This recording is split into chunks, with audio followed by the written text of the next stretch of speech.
Good morning student. Good morning sir. Okay, இப்போது விலங்குகளோட வீட்டின் பெயர் என்னங்கிறது தான் படிக்க போகிறோம். இது டிஎன்பிசி கொஸ்டின்லலாம் கேட்பாங்க. கவனமாக படிங்க பார்க்கலாம் இது என்னென்னு.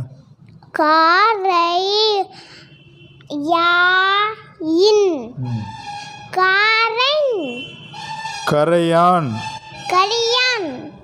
கரையான்னா ஸ்மாலாக இருக்கும். கரையான் புற்று எப்படி இருக்கும்னு சொல்லி காட்ட சொல்லுங்கள். உங்கள் மம்மி காட்டுவாங்க.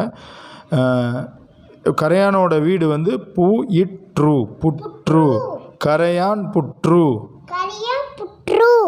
அப்படி தான் சொல்லணும். சரியா? சொல்லுங்க பார்க்கலாம் மறுபடியும். கரையான் புற்று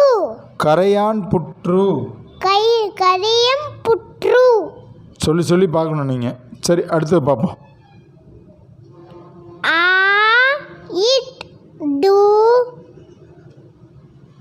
ஆட்டோட ஆடுகள், நிறைய ஆடுகள் தங்கியிருக்கிற இடத்த எப்படி சொல்லுவோம் அப்படிங்கிறது தான் இதோட.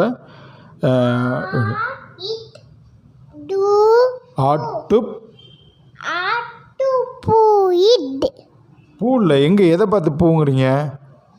அது பூ கிடையாது, இப்பு.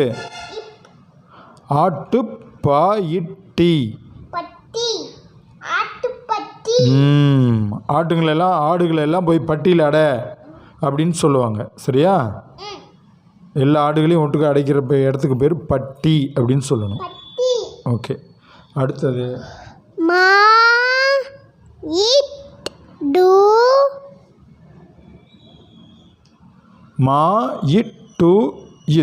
மாட்டு.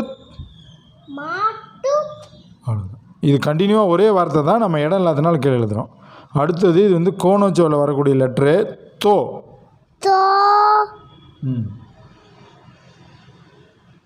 லூன்னு சொன்னேன்.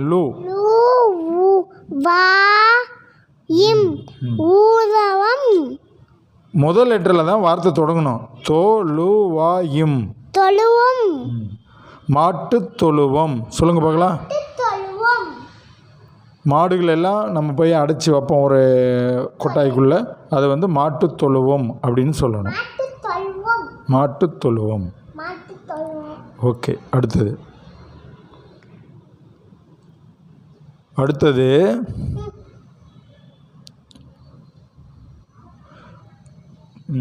படிங்க இதை.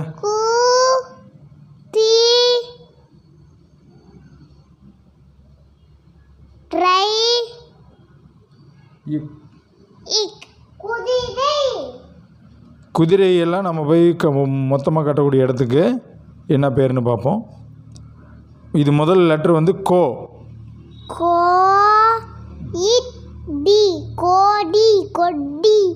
இல். கடைசியில் இல் வருது பாருங்க. கடைசியில்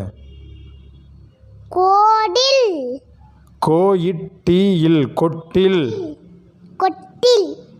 குதிரை கொட்டில். சொல்லுங்க. கொஸ்டின் கேட்கும்போது மிஸ்ஸு கேட்பாங்க, குதிரையை போய் கட்டக்கூடிய இடத்துக்கு எப்படி பேர் சொல்லணும்னு சொல்லி. அப்போ வந்து நீங்கள் கொட்டில் அப்படின்னு சொல்லணும்.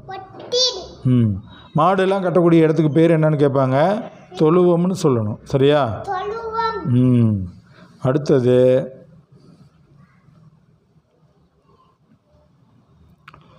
கோ. இது வந்து நெடில் கோ. கோ பழம்லா மேலே சொல்லிச்சு. கோழி.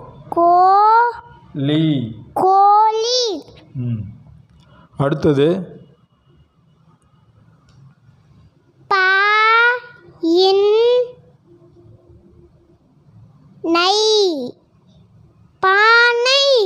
பண்ணை.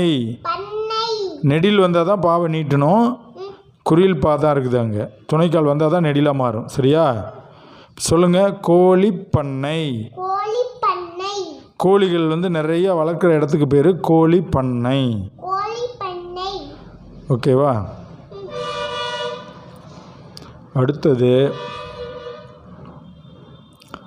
அடுத்து பேர்ட்ஸும் பார்ப்போம்.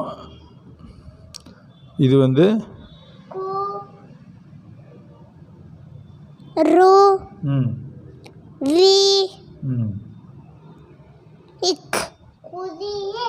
குருவி.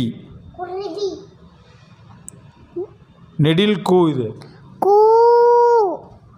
டு ம் கூடு ம் குருவி கூடு குருவி கூடு குருவி கூடு. குருவி கூடு ஓகே.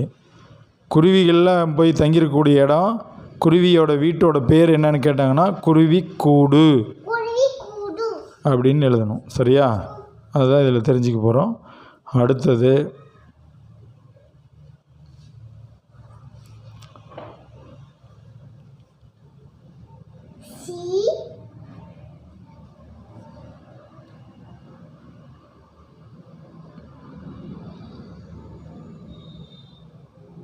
சி லா இந்து தி சிந்தி சீலா இந்தி சிலந்தி. விலை விலை வாது வாழை வாழை வலை வலை சிலந்தி வலை. சிலந்தி வலை ஓகேவா? சிலந்தி வலை. சிலந்தின்னா வேறு ஒன்றும் இல்லை, ஸ்பைடர் மாதிரி ஒரு இன்செக்ட் வரும் பாருங்க, அதுக்கு பேர் தான் சிலந்தின்னு சொல்லுவாங்க. சிலந்தி வலை. இந்த வலைக்கு வரும்போது நமக்கு நார்மல் லா வந்திருக்குதா குண்டு லா வந்திருக்குதான்னு பார்த்துக்கணும். சிலந்தி வலைக்கு குண்டு லா தான் வரும் அந்த லைக்கு. இது ரொம்ப கவனம். இதுதான் டெஸ்ட்டில் கேட்பாங்க. நார்மல் லா வருமா அல்லது குண்டு லா வருமா சிலந்தி வலைக்கு அப்படின்னு கேட்பாங்க. அதை கரெக்டாக நீங்கள் மென்ஷன் பண்ணி எழுதணும். சில வலைக்கு நார்மல் லா வரும், சிலந்தி வலைக்கு குண்டு லா தான் வரும். அதை மறந்து விடக்கூடாது. அடுத்தது படிங்க பார்க்கலாம். அடுத்தது என்னென்னு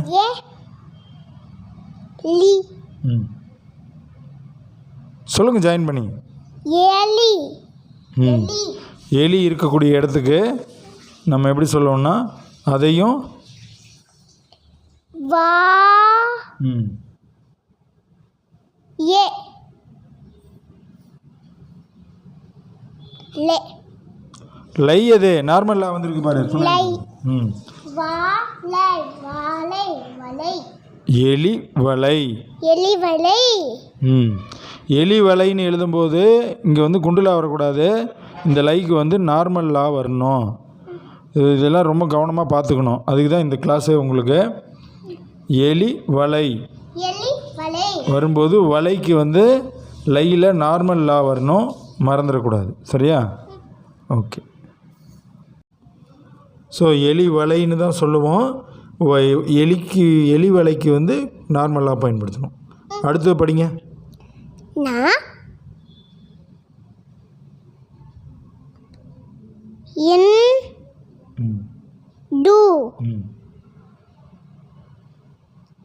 நாய்